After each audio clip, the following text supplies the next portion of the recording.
Okay, let's look at adding mixed fractions with different denominators. You can see 5 is not the same as 10. We have to make 5 and 10 have a common denominator.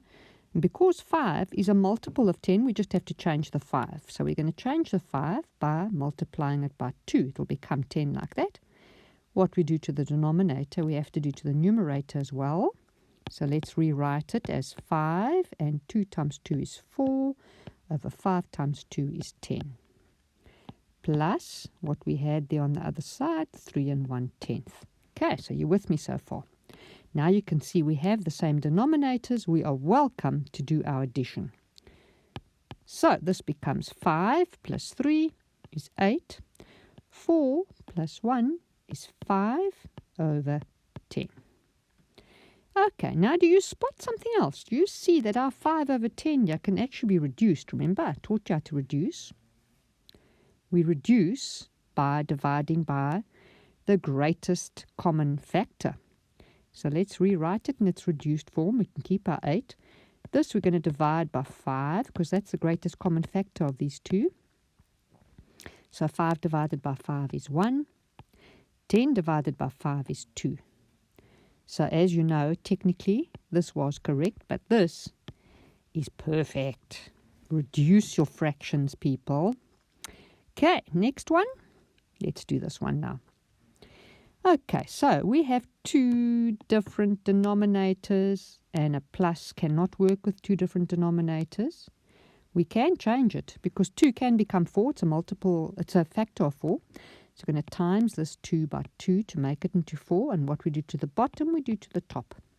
Let's rewrite it.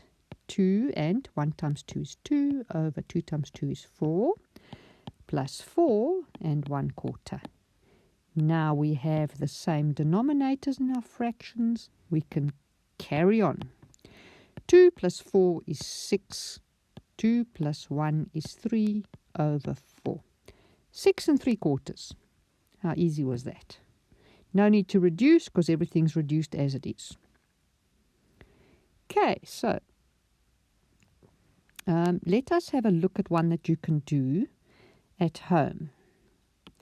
So I'm going to quickly write one out here for you. Let us do 2 and 1/2 plus 3 and 2 6s. And then you're also going to do another one. Let's do 1 and 1/3 plus 2 and 1/8. Okay, so press pause, copy those down, and let's have you do those at home. And when you're finished, you come press play and we'll look at the answers together. Okay, so you're back. Let's look at the first one. I'm going to rewrite it here. We have different denominators. 2 is actually a factor of 6. So all we have to do is change the 2 into 6 by multiplying it by 3. So that's now going to be 2 and 3 6s plus 3 and 2 6s. And that's going to be equal to 2 plus 3 is 5. 3 plus 2 is 5 over 6. Okay, did you get that one? That one is nice and easy and there's no reduction needed there. Let's look at the next one. We'll change colors here. 3 and 8 are different denominators, so we have to find something that can both go into. We know that's 24. So to get 3 to 24, we're going to times it by 8. And we do the same to the top. To get 8 to 24, we're going to times it by 3. Okay, because 8 times 3 is 24.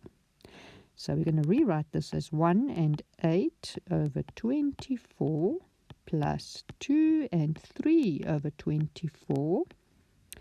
That's going to be equal to 3 and 11 over 24. If you got those two right, I'm very impressed. This stuff needs to be practiced a lot. The main thing to remember is you need a common denominator. In other words, the denominator for plus always needs to look the same. If it's not the same, you've got to adjust it by multiplying it, and the numerator also by the same number to get it to the same denominator as the fraction on the other side of the plus sign. Very easy. Just remember these rules. They're going to be the basis of maths going forward. Well done.